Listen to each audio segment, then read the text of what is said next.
Florence Parly, on l'a appris hier, la mort de Serge Dassault à l'âge de 93 ans, ancien sénateur, patron de presse du Figaro, mais aussi surtout grand industriel français. Fils de Marcel Dassault d'ailleurs. Votre réaction à sa disparition ? C'est un grand capitaine d'industrie qui nous quitte. Le groupe Dassault est un groupe exceptionnel, fondé, comme vous l'avez rappelé, par Marcel Dassault, qui est une très belle histoire entrepreneuriale française et dont Serge Dassault avait su assurer le développement en diversifiant un certain nombre d'activités. On connaît tous Dassault Aviation, en particulier au ministère des Armées, puisque nous volons beaucoup avec les avions d'assaut, les Mirages, puis désormais les Rafales, puisque les Rafales vont équiper la totalité de l'armée de l'air française d'ici peu. Et au-delà Dassault Aviation, il y a bien sûr les diversifications extrêmement réussies, Dassault Systèmes notamment, qui a permis une transformation technologique extraordinaire avec ce logiciel CATIA qui a révolutionné la manière d'abord de construire et de concevoir des avions, et puis ensuite qui s'est répandu, si je puis dire, à l'ensemble de l'industrie. Donc c'est un très grand groupe et c'est un capitaine d'industrie, encore une fois, qui nous quitte. Et moi, je voudrais saluer sa mémoire, transmettre évidemment mes très sincères condoléances à sa famille, à ses proches, aux salariés du groupe Dassault également, et dire combien les avions Dassault font l'excellence des armées françaises et contribuent à la performance opérationnelle de nos forces. Justement, Florence Parly, Serge Dassault a été notre invité ici sur Territoire d'Info. C'est d'ailleurs sa dernière émission de télévision en plateau. C'était le 22 janvier 2016. On va écouter un large extrait. Il distribuait ses satisfecits à l'ancien gouvernement socialiste, à Emmanuel Macron, à l'époque ministre de l'économie, à Jean-Yves Le Drian, votre prédécesseur à la Défense. On l'écoute, Serge Dassault. Macron est pas mal. Pas mal. Ah oui. Qu'est-ce qu'il fait de bien, Emmanuel Macron ? Il parle plus de vérité sur l'entreprise. Quand il dit que les chefs d'entreprise ont plus de soucis que les salariés, c'est vrai. Jean-Yves Le Drian, c'est le meilleur agent pour vous pour la vente des avions ? Il est meilleur que le ministre de la Défense précédent. C'est le meilleur ministre de la Défense qu'on ait jamais eu. Qu'on n'ait jamais eu ? Ah oui, oui. Il est au-dessus de tous les autres. Les autres personnes nous ont vendu des avions, en plus, donc la première fois. Merci la gauche. Merci la gauche, là. Merci, monsieur Le Drian, merci, monsieur Hollande, pour tout ce que vous faites, non pas seulement pour nous, pour l'exportation. Il a raison, il faut la défense, et puis le fait de vendre des avions, ça apporte du travail. Florence Parly, il vous a dit merci. Vous avez eu l'occasion de le voir ces derniers mois aussi, comme il a dit merci à Jean-Yves Le Drian et à Emmanuel Macron. Je n'ai pas eu l'occasion de le rencontrer ces derniers mois. La dernière fois que je l'ai vu, c'est au dernier salon du Bourget, l'année dernière. Je venais de prendre mes fonctions et il était présent, fidèle à ce rendez-vous tellement important pour l'industrie aéronautique. Oriane Mancini. Serge Dassault a su préserver l'indépendance de son groupe. Comment vous voyez l'avenir de Dassault Aviation ? C'est d'abord à la famille, aux actionnaires, que d'en décider. Bien entendu, l'État sera très présent pour suivre l'évolution de ces discussions. Ce groupe, comme je vous l'ai dit... Très présent, c'est-à-dire quel rôle va jouer l'État ? Aux côtés des différents actionnaires. Vous comprenez bien que c'est un groupe dont l'État ne peut pas se désintéresser, bien au contraire. Il joue un rôle tout à fait stratégique pour le ministère que j'ai l'honneur de diriger. C'est un groupe qui est à la fois civil et militaire. La réussite des avions civils d'assaut n'est plus à décrire. En revanche, la partie militaire est évidemment tout à fait stratégique. Et puis par ailleurs, vous savez que Dassault est actionnaire d'un autre groupe de défense très important, qui est Thales. Il y a une chose qu'on ne dit pas toujours à travers les hommages qui se succèdent, c'est la ténacité d'abord de Serge Dassault pour s'imposer face à son père qui ne le considérait pas comme il le devait, ensuite face à l'État qui l'a nationalisé, et ensuite pour vendre des Rafales qui ne se vendaient pas à l'export. C'est un exemple pour l'industrie française et pour tous les entrepreneurs de se battre sur un marché mondial de plus en plus compétitif. La ténacité est une qualité formidable et comme vous l'avez rappelé, les avions Rafale ne se sont pas vendus de façon hydraulique, si je puis dire, à l'exportation. C'est un avion qui a été développé dans les années 80 et qui finalement a trouvé ses premiers succès à l'exportation en courant, depuis 2012 pour faire simple. Et d'ailleurs, comme Serge Dassault le rappelait, mon prédécesseur a beaucoup œuvré pour parvenir à ce résultat. Donc oui, la ténacité, c'est une qualité essentielle. Et moi, je suis très heureuse de voir que, enfin, cet avion démontre désormais ses pleines capacités et est reconnu comme tel à l'exportation. Nous étions encore, il y a quelques mois, au début de l'année, avec le président de la République au Qatar. Nous avons pu finaliser une nouvelle commande qui était déjà bien engagée de 12 Rafales supplémentaires. Et puis, il y a d'autres prospects partout dans le monde. Il y aura d'autres signatures de contrats prochainement ? Prochainement, je ne peux pas le dire, mais en tout cas, il y a de très sérieux prospects qui sont en cours et j'espère que d'ici quelques mois, nous pourrons en reparler. Le futur avion de combat Dassault, ce sera un avion franco-allemand. C'est un changement total de doctrine, puisque jusqu'à présent, Français et Allemands suivaient chacun leur voie. En matière d'aviation de combat, est-ce que la France n'a plus les moyens de faire seule désormais ? C'est plutôt un choix résolu que nous avons fait dans le cadre de la loi de programmation militaire que d'accroître la part des programmes que nous développons en coopération avec d'autres partenaires. Et cela part aussi d'un constat raisonné qui veut qu'aujourd'hui, d'abord ce sont des programmes d'équipement militaire extrêmement coûteux et que face à une concurrence internationale qui s'est encore consolidée et renforcée, il est important que l'industrie européenne fasse de même. Alors sans aller nécessairement vers des mouvements capitalistiques de fusion ou de rachat, il est possible de créer des coopérations sur des projets ou des programmes d'équipement militaire spécifiques. Et l'année dernière, lorsque le sommet franco-allemand s'est tenu le 13 juillet, Emmanuel Macron et la chancelière Merkel ont décidé de faire de ce système de combat aérien du futur l'un des projets phares de la coopération franco-allemande pour les prochaines années. Et on retrouve trace de cette décision à l'intérieur du projet de loi de programmation militaire qui sera, je l'espère, voté solennellement cet après-midi au Sénat, puisque ce fameux SCAF, de son petit nom, bénéficiera dans cette loi de programmation militaire de crédits d'études. Et j'ai eu l'occasion, il y a quelques semaines, lors du salon de Berlin, avec mon homologue allemande, de signer la première pierre, si je puis dire, de ce projet de coopération franco-allemande. Et les industriels, Dassault et Airbus, pour ne pas les citer, ont eux-mêmes posé la première pierre industrielle de ce projet. L'Europe de la défense reste souvent une incantation. Dassault lui-même n'aimait pas beaucoup la coopération, et pourtant la réalité aujourd'hui de l'Europe de la défense, elle est d'abord franco-allemande. Alors il y a des questions sur l'équilibre du rapport de force au sein d'Airbus et la manière dont les Allemands prennent progressivement les commandes. Est-ce que c'est quelque chose qui vous préoccupe ? Et au-delà de l'exemple d'Airbus, qu'est-ce qui vous paraît le plus concret dans les avancées de la coopération entre les Français et les Allemands? Et notamment, les Français aimeraient bien aussi qu'une partie des dépenses de défense qu'ils consentent, notamment au Sahel, pour défendre pour lutter contre le terrorisme, soit prise en compte par Bruxelles. Est-ce que ça avance un peu, ce combat ? Alors, je crois que sur la partie industrielle, les choses évoluent. Vous l'avez cité vous-même, après une vision très, très souverainiste et nationale des programmes d'équipement, l'idée de pousser en avant un concept de souveraineté européenne est vraiment au cœur désormais de la loi de programmation militaire, mais aussi des discussions entre partenaires européens. Ceci a des conséquences sur la manière de concevoir ces programmes de coopération. Il y a eu des programmes dans le passé de coopération à l'échelle européenne qui ne se sont pas déroulés sans problème. Je pense en particulier au programme A400M. Et donc, les industriels ont tiré les leçons de ces difficultés.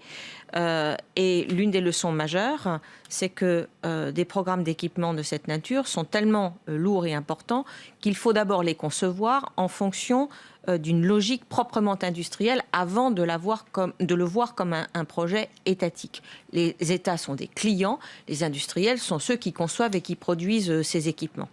Dans ces conditions, il est finalement assez naturel que Dassault et Airbus aient pu converger sur l'idée qu'en effet, ce programme doit pouvoir faire l'objet d'une collaboration large qui d'ailleurs ne se résumera pas à Airbus et Dassault. Donc cette notion qu'on a souvent entendue de retour national des programmes de coopération militaire, je crois, est une notion qui n'est plus au premier plan. Ce qui est au premier plan, c'est la nécessité de pouvoir concevoir et produire des équipements qui répondent aux besoins des armées, de le faire dans le cadre des budgets qui ont été alloués et dans le cadre, en respectant les calendriers qui ont été définis. Parce que rien n'est pire que de commander un matériel, un équipement qui est absolument nécessaire à la souveraineté des forces et que celles-ci, pendant des années et des années, attendent un matériel qui pourtant leur est indispensable. Florence Parly, la ministre des Armées, notre invitée politique ce matin dans Territoire d'Info. Une affaire qui intéresse beaucoup les gens, c'est ces 2 anciens agents de la DGSE qui ont été mis en examen le 22 décembre dernier pour trahison avec une puissance étrangère, Florence Parly, et incarcérés. Ils sont soupçonnés d'avoir livré des informations aux Chinois. Est-ce que vous regrettez que cette affaire d'abord ait fuité et comment a-t-elle pu fuiter, selon vous ? Je n'ai pas d'informations sur les raisons pour lesquelles cette information se trouve dans le domaine public. Moi, ce sur quoi je voudrais insister, c'est que ces personnes qui sont pour l'instant soupçonnées de faits graves, de potentielle trahison, ont été identifiés par le service, la DGSE pour ne pas la citer, et que c'est donc l'employeur, l'État, nous-mêmes, le ministère des Armées, qui avons saisi la justice en actionnant ce qu'on appelle l'article 40 du Code de procédure pénale. Et c'est pour cette raison que ces personnes sont aujourd'hui sous le coup d'une instruction judiciaire et donc incarcérées, comme vous l'avez rappelé. Est-ce que c'est un cas exceptionnel ou est-ce que vous avez connaissance d'autres cas de ce type ? C'est un cas que j'espère rare. En tout cas, je n'ai pas connaissance depuis ma prise de fonction d'autres cas. Il faut quand même réaliser que l'espionnage et le contre-espionnage sont des activités qui sont fréquentes. On assiste par ailleurs... Surtout de la part des Chinois. On assiste par ailleurs à une montée en puissance, voire une agressivité plus forte d'un certain nombre d'États dans le domaine économique, de la concurrence économique, mais aussi potentiellement dans d'autres domaines. Et c'est pour ça qu'il faut être extrêmement vigilant. Et je crois que la DGSE a fait preuve d'une remarquable vigilance. Alors, le Sénat votera cet après-midi, vous l'avez dit, la loi de programmation militaire 2019-2025. Elle prévoit de faire passer le budget des armées de 34,2 milliards à 50 milliards d'ici 2025, soit 2% du PIB. Est-ce que vous saluez l'apport du Sénat sur ce texte ? Alors, nous avons eu un dialogue extrêmement fructueux, tant avec l'Assemblée nationale qu'avec le Sénat. Nous avons examiné en séance publique la semaine dernière ce texte. Je dois dire que, comme toujours, le débat au Sénat est un débat de qualité. Et c'est un débat sur un sujet qui est un peu particulier. Pour avoir présenté en d'autres temps d'autres textes, je me suis rendu compte... d'État au budget, c'est ça ? Voilà, je me suis rendu compte que les sujets ayant trait à la défense sont des sujets qui sont susceptibles, je l'espère, et j'espère que cela se concrétisera cet après-midi, de rallier une majorité large qui peut dépasser le périmètre strict de la majorité présidentielle. Voilà. Donc j'attends en effet un vote large. Il y a un objectif qui a été fixé, 2% du PIB pour les pays de l'OTAN. On a un peu l'impression que finalement le gouvernement repousse l'essentiel de l'effort après 2022, c'est-à-dire pour un deuxième éventuel quinquennat d'Emmanuel Macron. C'est une très mauvaise polémique. Puisque c'est la loi de programme, rappelons. Alors, on précise que le budget augmente de 1,7 milliard par an jusqu'en 2022, puis de 3 milliards à partir de 2023. Oui, mais donc l'essentiel de l'effort c'est une très mauvaise polémique et une simple considération arithmétique vous le précisera. Il se trouve que pendant des années, le budget des armées n'a cessé de diminuer, alors même d'ailleurs que les engagements de la France, eux, allaient croissant. Dès 2017, dès le moment de sa prise de fonction, Emmanuel Macron a souhaité donner un coup d'arrêt net à cette diminution, si bien que le budget 2017 a été exécuté conformément à la loi de finances initiale. Mieux, dès 2018, premier budget de ce gouvernement, nous avons assuré la croissance de ce budget avec 1,8 milliard d'euros de progression dès 2018, sans attendre le vote de la loi de programmation militaire. Et nous allons poursuivre pendant toute cette période 2019-2025. Si bien que lorsque l'on augmente tous les ans d'1,8 milliard, puis 1,7 milliard jusqu'en 2020, puis, on augmente ce budget en pourcentage environ 5,6%. Et lorsque l'on passera dans la dernière période 2023, 24, 25, où les marches sont de 3 milliards d'euros, on augmentera ce budget de 7%. Nous ne sommes pas dans des changements d'échelle radicaux pour une raison toute simple, c'est parce que si l'on parvient en effet à augmenter ce budget année après année de façon résolue et constante, alors il n'y aura pas de mur budgétaire sur la fin de cette loi de programmation. Le Sénat a quand même exprimé des inquiétudes sur le calendrier et a dit qu'il veillerait à la bonne exécution et à la réalité des crédits annoncés. Est-ce que les sénateurs ont raison d'être inquiets ? Le Parlement a raison d'être vigilant sur l'exécution des lois de programmation et d'être vigilant sur l'exécution des budgets. L'histoire l'a démontré, cette vigilance n'est pas un luxe. Et donc, la loi de programmation militaire s'est enrichie au fil de la discussion, d'abord à l'Assemblée nationale, puis au Sénat, de dispositions permettant d'améliorer le contrôle exercé par le Parlement sur cette loi de programmation. Et je crois que c'est naturel. Il y a une chose qui coûte cher, c'est l'engagement au Mali. Il y a des élections bientôt. Le régime du président Ibeka ne donne pas toute satisfaction en matière de gouvernance et pourtant vous le soutenez. On parle même d'une offensive militaire pour conforter sa posture, sa position avant les prochaines élections. Alors, vous me direz la présence de la France n'est pas liée aux échéances électorales au Mali. La présence de la France au Sahel est liée à la lutte contre le terrorisme, qui est une de nos priorités. Donc l'opération Serval date de 2013, l'opération Barkhane qui l'a suivie de 2014, et depuis, nous sommes présents de façon constante et nous ne réduisons pas notre effort. Au contraire, nous sommes en train, en ce moment, d'accompagner l'émergence de la force conjointe que les pays du Sahel, les 5 pays du Sahel, ont décidé de mettre en place. Le G5 Sahel.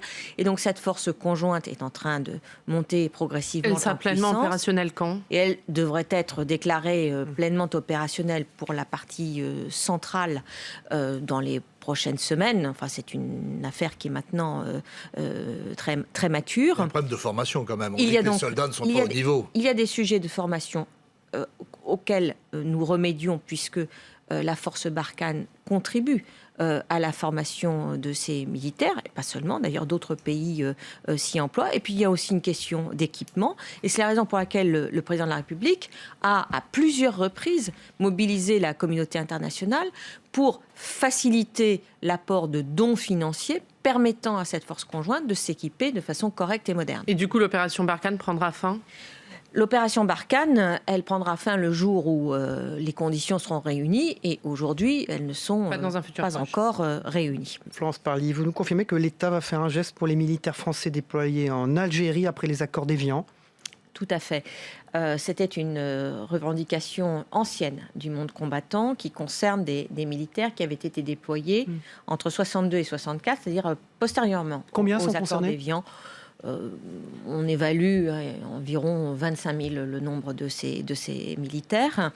Et donc, c'était une injustice qui était difficile à expliquer. Le président de la République, dans le cadre de sa campagne, avait pris l'engagement de mettre un terme à cette inéquité.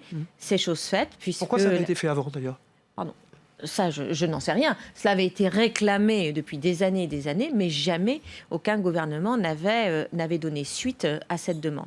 Donc il est heureux que cette injustice soit réparée. Et c'est donc dans le cadre du projet de loi de finances pour 2019 que cette mesure sera mise en œuvre. Et je crois que c'était en effet très attendu. Et qu'ils pourront bénéficier de la carte de combattant. Exactement. Merci. Et de la retraite du combattant. Merci.